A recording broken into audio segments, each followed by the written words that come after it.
So historic preservation designation isn't set up to be a green space or park preservation program.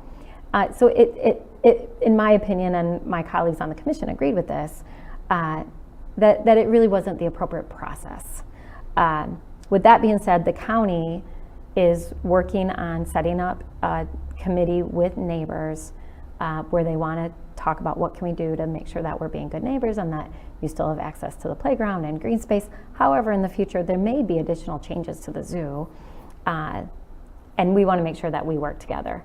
So that's ultimately why the city commission voted it down. Okay. Does that make sense? Yeah, it definitely does. And thank you for catching me up on that. I also heard another piece that there was something about trying to designate a tree within the green space at the park, at the zoo, as like a protected species. Oh, well, that would probably go through our urban forest committee. And there is a process for designating trees. But if you're not familiar with it, yeah, maybe I'm it not hasn't familiar. gone I mean, through we the have commission. other designated trees in our city. Mm-hmm. You know, there's a beautiful one at one of our cemeteries, but I'm not familiar with that, and that would probably go through a separate process.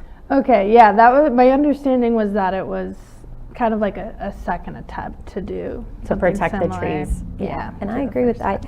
You know, my hope is that, again, the city doesn't own the property. Mm-hmm. The county's actually done a fabulous job managing the zoo, and in my opinion, creating an asset in our community. You know, years ago, there was a push to move the zoo out of the city and out to the Beltline, and the residents didn't favor that. They said, we want it here in the city. And so we want to be good partners to make sure that as the zoo grows, we can support that and also be thoughtful, because it is in the middle of a neighborhood. I mean, there's industrial space on one side, but you know, you have a lot of residents and neighbors on the other two sides. Mm-hmm. So you know, my philosophy is there's a way for us to work through challenges like this as a community, and I do believe that the county is committed to doing that and to working with the neighbors, hearing their concerns and trying to rectify them and find some consensus where they can. Great, well, thank you for filling us in. I know it's been a Yeah. complicated issue, but a lot of folks are talking about it. Yeah. So Yeah, glad that we made space for it. yeah. Well, it's about time for our first break now. When we come back, Mayor Bliss will be talking with Allison Ferroli, the Emergency Management Administrator for the City of Grand Rapids. Stay tuned.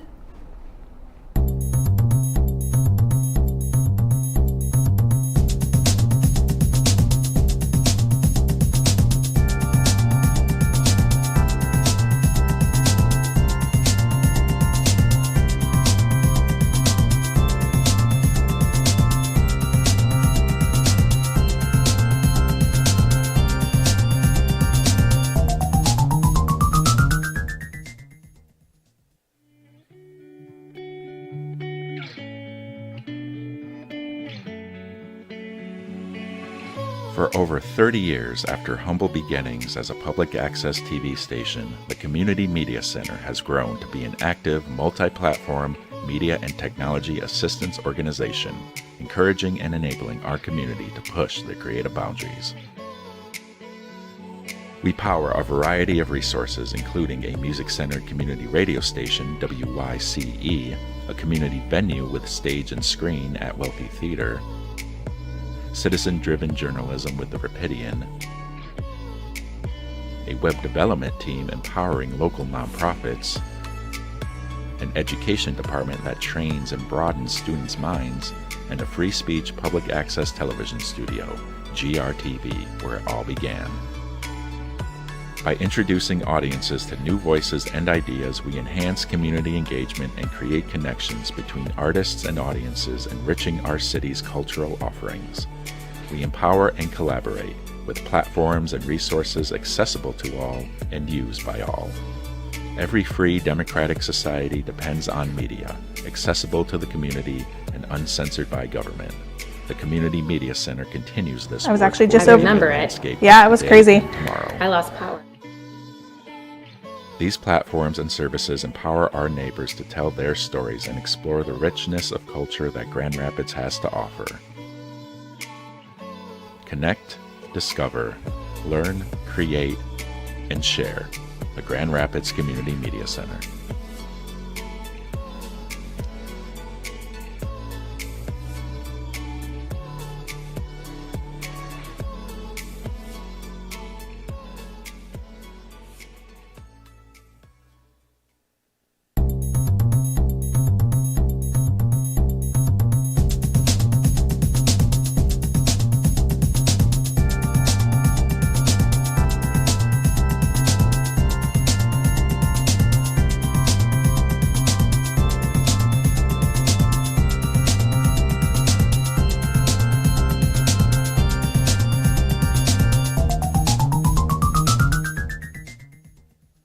Hello and welcome back. Glad to have with me today Allison Ferroli, our emergency manager.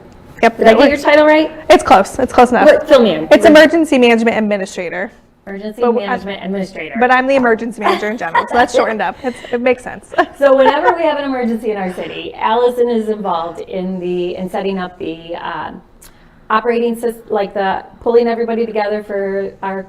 Remind me what it's called. Yeah, it's the Emergency Operations Center. Operating Center. Yep. Thank you. So many acronyms. I know. And helps coordinate not just the city of Grand Rapids response, but if it's countywide, you're also engaged in countywide. We work with the county. Crisis response. Definitely. Yep. Yeah, we have really good partnership with the county. But yeah, a lot of anything we have major disasters, flooding, tornadoes, civil unrest, things like that, is really where we have to do a lot of coordination. So it's not just running that EOC, but a lot of preparedness work that goes into it, writing plans, doing training, exercising, lots of things that go into this work. All the fun stuff. All the fun stuff. So with the increase in severe weather events, Yeah. with a number of crises that we've seen in other cities, we need to be prepared. So your position was created actually, about 4 years ago? 2019, correct. Yeah, Yep. 2019. Yeah. So you've been here about 4 4.5 years, years. yeah. 4 years. So let's talk about a couple things. Sure. First, for folks who never thought about wanting to be an emergency management Yeah. administrator, why don't you first talk about your background, Sure. kind of what brought you to where you are today. Yeah. Then we'll talk about the scope of the work that you do. Okay. And then we'll talk about some current issues like with FEMA being here and a number of other things that people should be aware of. Most But definitely. let's start with you. So, Sounds good. For all those young minds out there who are like, oh, maybe that's a job I would like. Yeah, honestly, emergency management is a cool career field. I love it. I stumbled upon it. It wasn't a thing that I, in high school, was like, ooh, I'm going to be an emergency manager. It's not. That's what I want to do. Actually, I have a broadcasting background. I have a bachelor's degree in broadcast journalism. Really? Originally wanted to be a political correspondent. That was my dream and my goal. Went to school in undergrad for that, did internships with ABC News, NPR, did a lot of PR work for some nonprofits, things like that. But really just, and then after I graduated undergrad, I decided I wanted to teach kids in a non-traditional environment for a year. Originally it was the Peace Corps, was looking into that, and then made a decision to move to Alabama, Huntsville, Alabama, to teach at the Space and Rocket Center. So, Nice. Closet space nerd, got to help teach kids about space through space camp. So I did that. How fun. It was a lot of fun. Probably one of the best years of my life, actually. But through that, I actually got to help with a camp called Be Ready Camp. And so at the time, Alabama was really investing in educating their youth about being prepared. This is post-Katrina time frame. So there was a lot of investment in getting education out to the youth about how to be ready for hurricanes. So they developed this program called Be Ready Camp, where kids were able to spend a whole week learning about being prepared. They got to put on a mock disaster drill, work with first responders. So it was really neat to be able to be part of that. And that was really the time that I was like, this is a really cool thing to do. I love this. This is fun. It was interesting. And so I'm like, what is this? And so it's really what sparked my interest. And through time, I ended up moving to Virginia, where I went to grad school to get my master's in public administration, and worked my way into the door in the Charlottesville, Virginia Emergency Management Office. Volunteered for their community emergency response team, got on that board, and before you knew it, I was running their office as the lead emergency manager. So, and then 4 years ago, made a decision to take the leap of faith and come up here to Grand Rapids and help Grand Rapids build their own emergency management program. So it's been fun. What a fun journey. Yeah. That reminds me. So I may have told you this in the past. I went to University of South Alabama down in Mobile, and I remember while I was down there was a hurricane, and they closed down campus and evacuated folks. And me from Michigan, I'd never been in a hurricane before. Definitely. Had absolutely no idea what to do, how bad. I thought, oh, it can't be that bad. I mean, we're kind of removed from the coast. You know, it was quite the learning experience. Yeah. I wish I would have gone through a class to say when a hurricane comes, these are things you should know. It's interesting. Yeah, emergency management's a wild ride, but it's been a fun adventure dealing with a lot of unique incidents in my career. I've been doing this for almost 11 years actually. This month is when I started 11 years ago. So it's been interesting. It's been a lot of fun. I will say that if folks that are looking, or high school students, college students that are looking for a career field that's really keeps you on your toes and every day is different, and you find a lot of things fascinating, this is really a good field for that. Because I would say that your job and my job. Yeah, definitely. If you want to run for mayor, 100%. Different every day. Yeah, you have to know a little bit about everything to be a good emergency manager and a mayor. So yeah, definitely, it's been fun. How fun. Yeah. So let's talk about that. So for folks who have no idea what happens in your department, talk a little bit about the scope of your work. Sure. Because you do, like, as you said, both proactive work as well as when there is a crisis, you go into response mode. Yeah. There's a lot of misnomers around what emergency management is. And, a lot of folks think it's very response oriented, and that's actually a very small sliver of what I do. So running that emergency operations center is actually a very small piece of it. We have to do a lot of work to be ready to be able to do that. So on a sunny day like today, I'm writing plans. I have coordination meetings, coordinating training for not only our public safety folks, but for anyone that would have a role in a response or recovery effort. Hosting and facilitating exercises. So we do what we call exercises with public safety folks and other stakeholders in our community to make sure folks are able to build those relationships, talk through how they would respond and coordinate to a potential incident, really trying to identify where those gaps are so that we can close those gaps through training, planning, if we need to hire more people, if we need to get different equipment, whatever it needs to be to figure that out. So there's a lot of work that goes in between that before something happens. We also do a lot of public education. So there's also an emergency management specialist in my office who now we have a social media account. We are out in the community trying to educate through different community organizations. We also kicked off our first CERT program this last fall. Which is awesome. So we have our community emergency response team, which is where we're teaching community members not only how to be prepared for themselves, and to give them those skills, but to also where we have a cadre of skilled and vetted folks that we can call upon to come and help if we need their help. And then recovery happens, which honestly lasts forever. There's a lot of paperwork. I apply for a lot of grants to get funding for different projects and things like that. If we have FEMA here, like we do right now, which we'll talk about, that actually becomes like a meeting and paperwork trail to it, but that's recovery, so there's a lot with that. Yeah. Well, let's touch on that, but then after the break, maybe provide more details. Sure. We only have a couple minutes left. I think a good segue is that, and I should say it's timely because we do have FEMA here. We do. So in our city, many of us remember last August we had a severe, significant storm with a lot of damage. Correct. Many communities were impacted.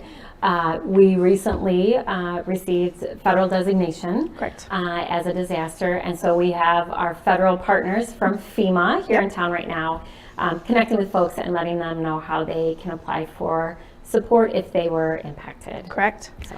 Yeah, definitely. FEMA's in town. We got a presidential declaration a couple weeks ago, And this is really focused on individual assistance. So it's helping residents and business owners on some type of financial assistance for that.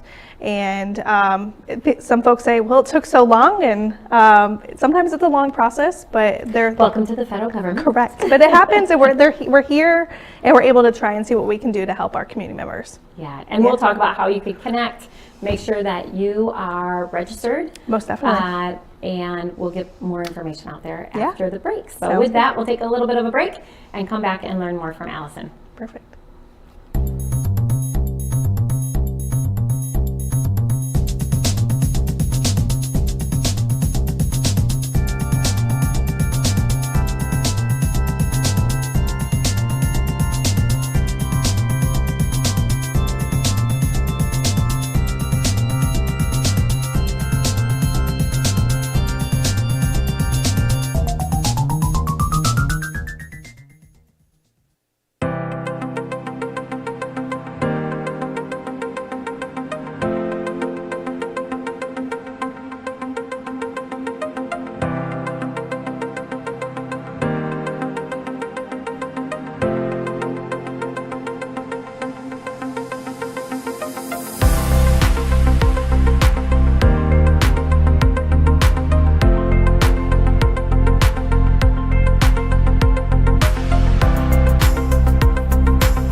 Welcome back to City Connection. If you're just now tuning in, I'm Allison Donahue, and in this segment, Mayor Bliss and Allison Ferroli, the Grand Rapids Emergency Management Administrator, will be taking questions and submissions from viewers like you.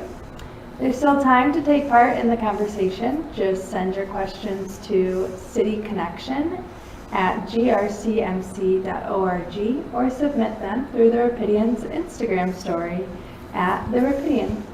But before we go there, I think there's a few more details we want to wrap up from the last segment. One of them is how to get involved with FEMA, and is there a deadline that folks should know about? Yeah, so as mentioned, FEMA's in town. This is in response to the August 24th storm we had last summer. And so pretty much at this point, anybody that is a resident or owns a business in the city of Grand Rapids should go through the application process of seeing if they qualify for any type of financial assistance through this declaration.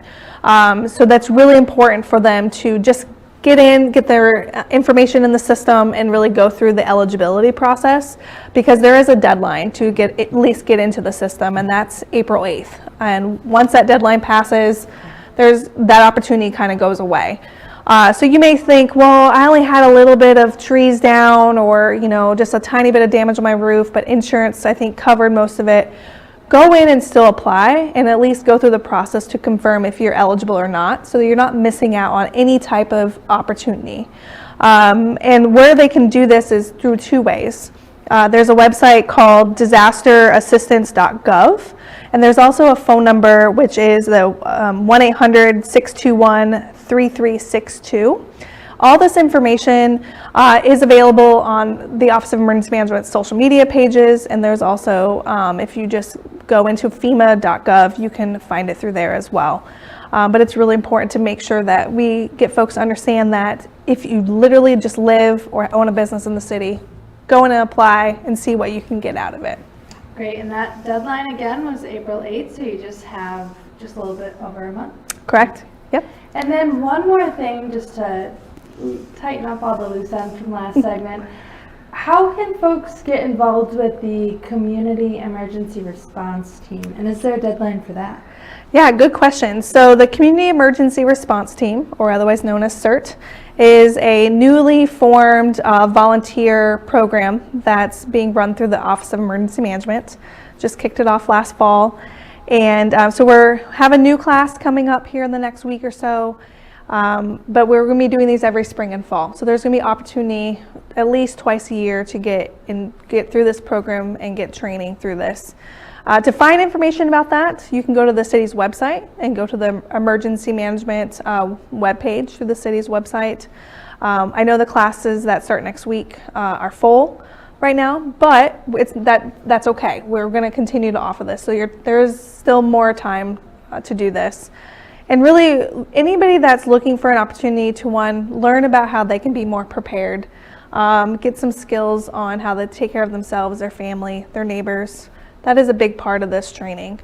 The other critical piece of this CERT program is to be able to train a cadre of volunteers in the community who we can call upon if we need help. So we all want to help when a major disaster happens in our community. That's just human nature. But it's really important for us to make sure that we have folks that are trained and vetted, and we know what skills they have, so that we can properly put them in roles to really help us in a timely fashion.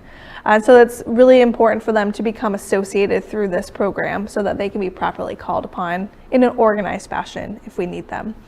So a lot of this information can be found on the Office of Emergency Management's webpage through the city's website. And we will be happy to answer any questions through that. Great. So if you want to get involved, it looks like you have until the fall before you can take another class. But yeah, sign up, because those classes seem to fill up pretty fast. They do. Yeah, there's a wait list always. So please send us your information and we'll get you on the wait list. Yeah. And I would say I now, having served for as long as I have and lived through a number of severe weather events, I really appreciate when people want to step up and help. And so we want to make sure that, one, if you're willing to help after a severe event or a crisis, we want to make sure that we can find a spot for you. But it is super helpful that we're being proactive to make sure that people have the skills to be as effective as they can. Most definitely.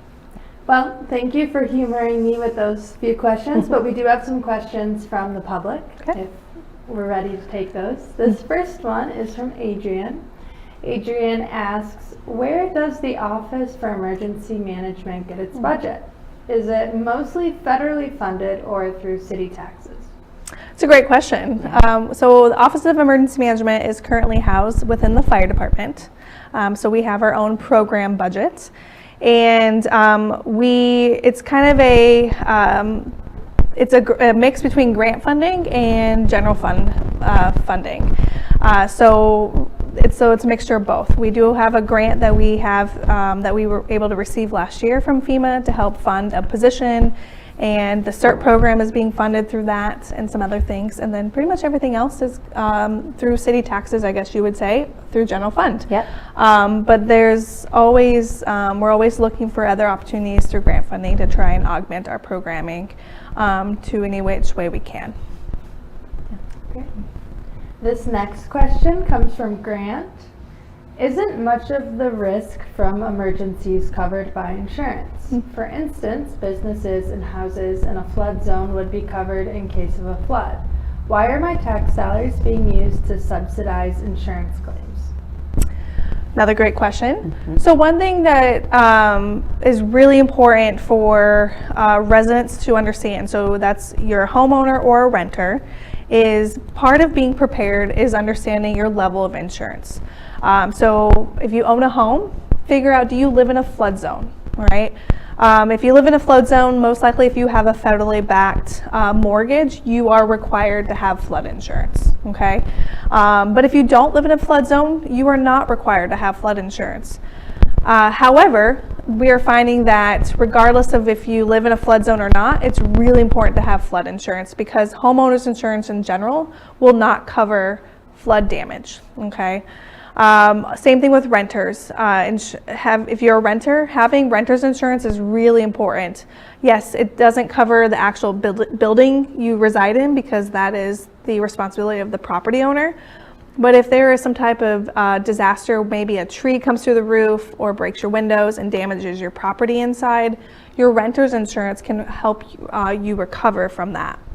Now, there's a lot of details and stipulations within insurance as far as levels of insurance and what it covers and what it doesn't cover. So it's really important to know your level of risk through that. And then as far as the Office of Emergency Management goes, it's a completely different ballgame actually. So what we're doing is the office is really not only in charge of doing that education piece to our residents, but we're in charge of a lot of other things too. So we do a lot of coordination with our public safety partners, our government partners, stakeholders, to make sure that we have the tools to be able to respond to help people when they're being faced with a disaster. And also help to coordinate what's happening on the recovery side too. One thing that's talked a lot about in the emergency management world is that all disasters start and end local. And regardless of how big and bad it is, regardless if FEMA is here, it all starts and ends local because this is our community. So it really is important to have insurance, good insurance as a personal preparedness piece, but also you need the Office of Emergency Management at a government level to help with that coordination in a lot of different ways for public safety and other stakeholders to make sure we can help you. And I would, and correct me if I'm wrong, but my understanding as well is that small business owners are also eligible. Yep. And they, yes, have insurance, but there could have been losses that are not reimbursed by the insurance. So like if I'm a restaurant owner and I lose all the food in my freezer or fridge, my insurance company is not going to cover that, or it might not cover that. Typically it doesn't. And so there are opportunities to recoup some of the costs for those businesses that just aren't covered. And we want our small businesses, obviously, to be able to get through a disaster and recoup some of those losses. That's a great example. Yeah. So that's why, like, yes, FEMA's in town, but it's very hard to get a presidential declaration. So when this happens, as far as having that opportunity to at least see what you can get recouped if insurance didn't cover something or you had an economic loss on your business, this is your opportunity to be able to see what you can do to get that reimbursed to you, to help you recover your business or get back on your feet or make you whole. So it's definitely a public-private partnership in a lot of ways in the whole aspect of before, during, and after disaster. And I'm just going to repeat that April 8th deadline Yes. one more time, because maybe there's a small business owner out there who's like, I did lose a freezer full of food last August. Yeah, like it could be about you lost power, so you lost food. Even as a homeowner, if you had just gone grocery shopping the day before and you lost power for 3 days, which there was residents that did, and you lost all your food, apply, because you can probably get reimbursed for those groceries you had just spent money on the day before. So those are the little things of why it's really important for folks to really understand. You may not think of, I wasn't really impacted, or you may have forgot these little details. Just go and apply. At least you get in the system, work through the process, and you can then find out yes or no if you can get anything back. Great. I think if this one is quick, we can take one more question from the public. This one's from Alicia. Does the Office of Emergency Management plan for tech emergencies such as electrical grid shutdown due to hacking? Yes, definitely. So we cover natural, human-made, and technological. So technological would be covering that cyber attack or a grid failure. And that could be a combination of human-made disasters as well with that. But yes, all the things. Anything that's really big that can impact our community as far as being able to operate, our way of our economy, just our everyday life. We are definitely talking and preparing and planning for with all different types of stakeholders for that. And I think one concrete example, some people may remember this, several years ago when we had an issue at our steam plant downtown, which impacted a huge portion of downtown having access to heat. And so we had a number of issues, because then you have the fear of pipes freezing and water damage, and it was challenging. That was definitely, yes, it was. I was like, I don't remember that one. I remember getting the call, but I don't remember you being here. Nope, I was not here. It sounds like you have to wear a lot of hats at in your Most department, definitely, yes. It's being prepared for any kind of emergency seems tough. really definitely thinking through all the potentials is pretty much what I do every day. So, yep. Yeah. Well, I'm glad somebody is. It's about time to head into another break, but when we return, we'll be taking more questions from the community. Stay tuned.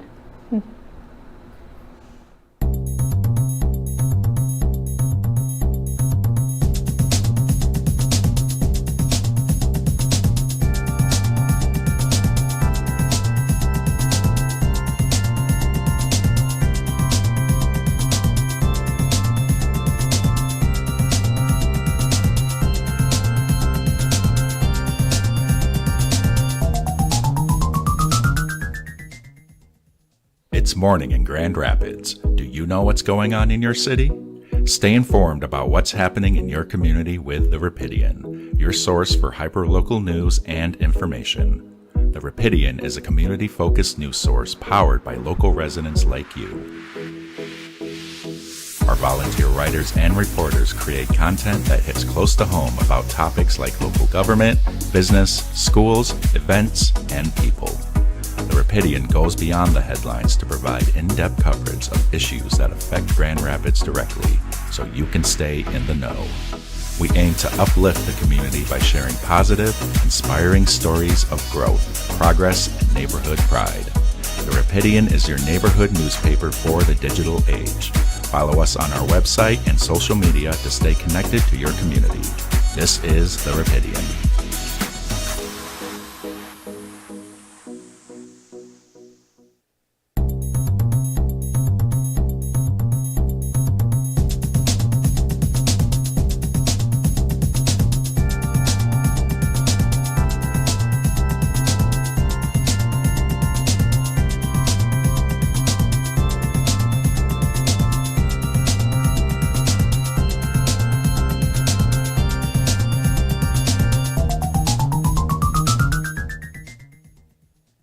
We're back. Here with us on City Connection is Mayor Bliss. Thank you so much to Allison Ferroli, the Grand Rapids Emergency Management Administrator, for joining us the last few sections here on City Connection. But we have more questions from viewers like you, so let's get into it. This is actually a question that is saved from last month. Okay. But want to make sure that they have the chance to ask it. And I believe it's a little bit long, so stick with me for a second. All right. So Grand Rapids does not have the tax revenue to cover the replaceable value of our road, water, the sewer assets, the most basic of municipal budget line items. We're looking at a huge cost per household to replace systems that were developed in the 1950s through 1970s. If that cost was $16,000 per household per year, that would bankrupt a family at 30% of the AMI. Our sprawl is expensive. This is exactly the type of predicament the nonprofit Strong Towns talks about. We have insufficient density for the needed tax revenue per household per year. How is this being addressed through our land use policies? Okay, so a couple things. Let me try to get to the crux of that, which is about funding for infrastructure and the city of Grand Rapids. So the city of Grand Rapids, we are largely a built-out city. So we don't have portions of our city where we don't already have infrastructure. So if you look at the city of Grand Rapids, we're about a 45 square mile city. We have over about 560 miles of roads. You double that for sidewalks, although we have some gaps in the system for sidewalks that we're working on. And we actually do have a really robust asset management plan for our water and sewer and streets. Now those are two separate pots of money. So the water and sewer system that's paid for with user fees. It's called our enterprise fund. And we plan out investments in that fund. We actually get quite a bit of grant funding for that as well. And we use revolving fund. But our water and sewer system, they're actually in pretty good shape. So about 30 years ago, the city invested over $300 million to separate out our sewer system. We're one of the few cities in the state of Michigan where we have a completely separated sewer system, which has prevented the overflow that we used to have in our Grand River decades ago that no longer exists because we have a separated system. You know, we're replacing lead pipes, but we have a really robust asset management plan for our water and sewer infrastructure. We're not adding on to that system in the city because it's largely built out. So that's not necessarily an issue in a city like ours, just a densely populated city that's already built out.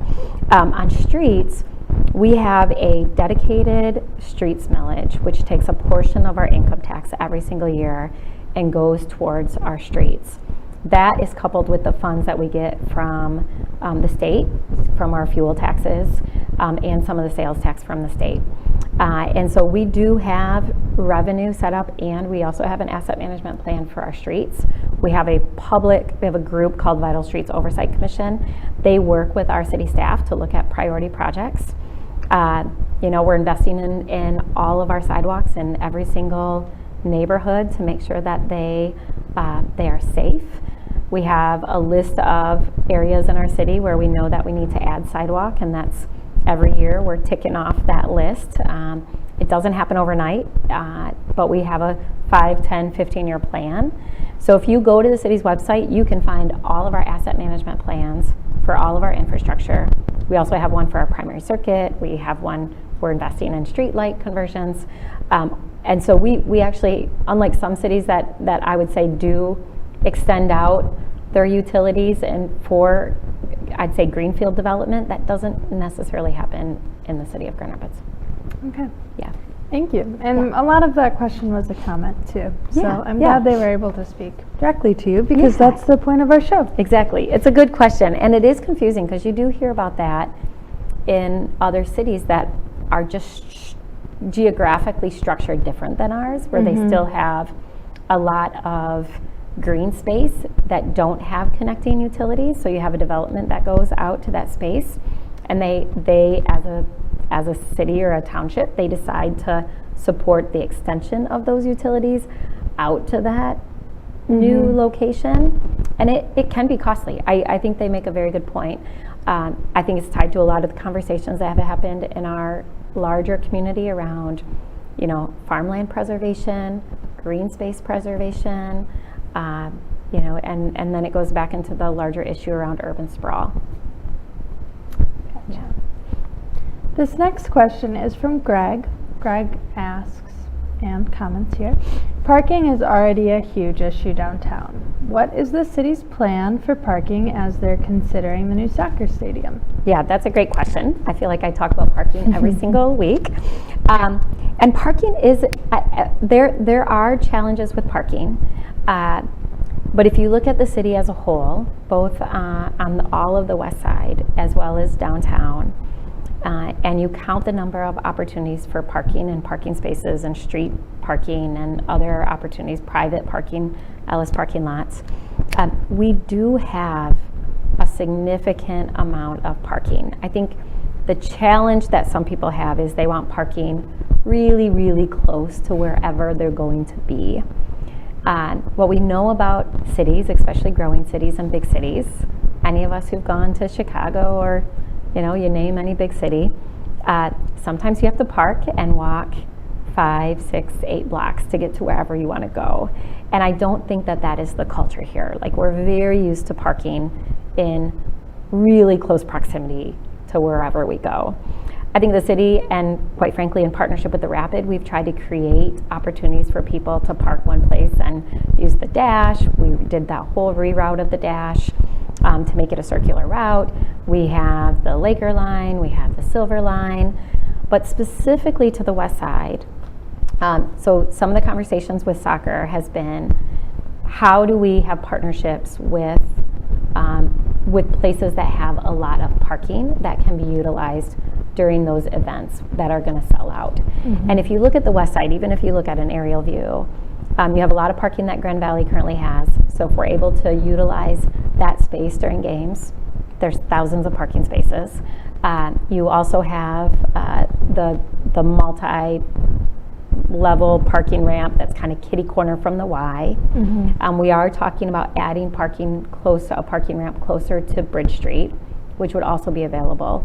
So I think as you see the plans kind of get solidified, you'll start to see some of these partnerships with places that already have significant parking availability that we'll be able to use. We do that at the Van Andel Arena, right? There's a number of asphalt parking lots around the Van Andel that get utilized during events. So it's a very common practice.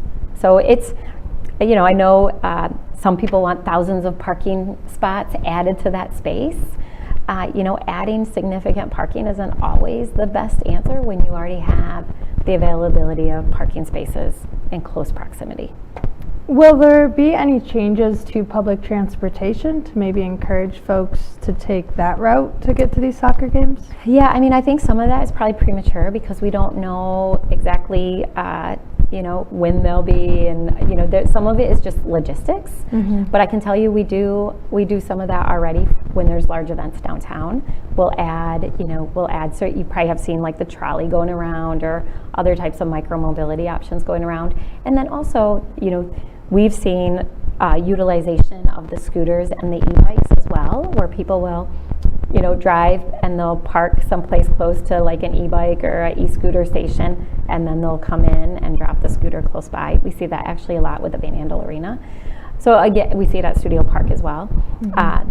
So we'll be able to start to monitor utilization, and that could be another option for folks. Okay. Yeah. Great. One more question, I believe we have time for. So this one comes from Jenny. Jenny asks, climate change is creating increasingly erratic weather and living situations. It is above 70 degrees today, so I understand. How is this changing the city's approach to emergencies? Oh, that's a great question. It is a great question. I share with you the concern about climate change. The city's invested a lot into becoming more resilient, environmentally resilient and sustainable. We work closely and partner with the Community Collaboration on Climate Change. We've created our own goals. We're looking at climate adaptation. All of that is important work. But quite frankly, one of the reasons that we created the position around emergency management is for that very reason. We started to see these severe weather events that happen more often and are more severe. And we knew that we needed to better plan for those. And so we're doing it, but we're also doing it in partnership with a lot of other cities around us and the county, because I think it's unfortunately just the reality of where we are right now, and will likely only get worse, unfortunately. Yeah.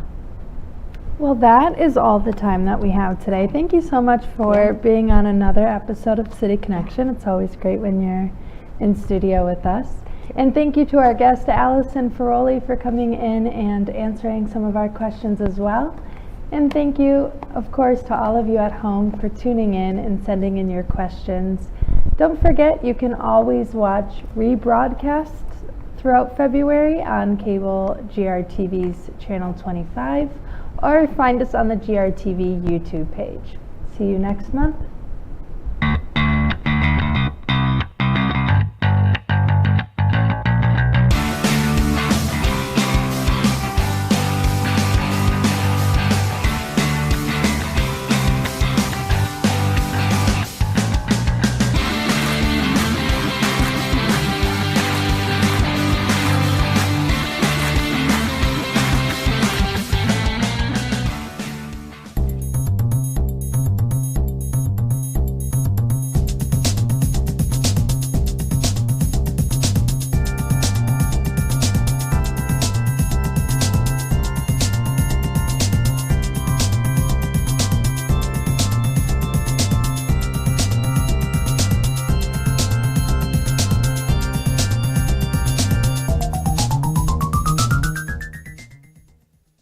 It's morning in Grand Rapids.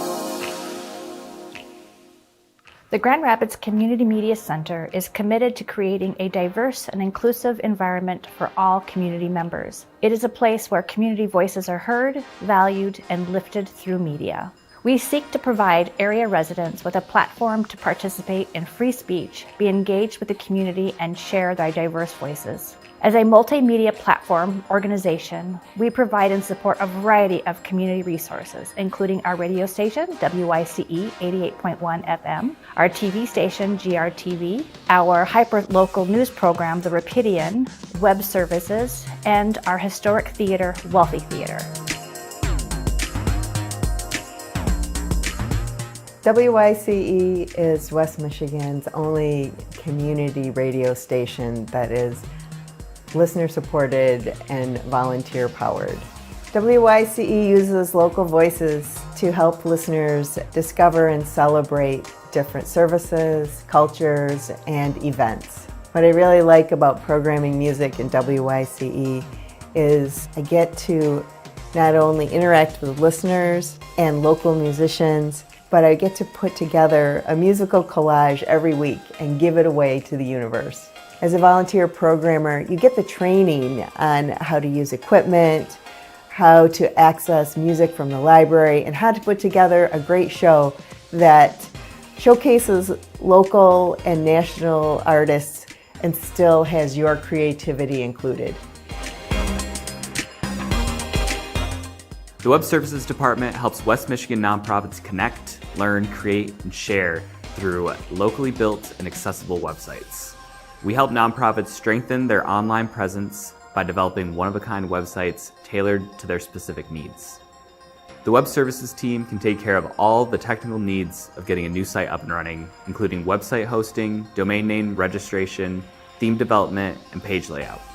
Websites are built with accessibility and responsiveness in mind, making sure our projects are available on any screen and accessible to people of all abilities. We are passionate about helping organizations in the nonprofit sector effectively communicate their stories online, promoting equity and media access with our affordable services.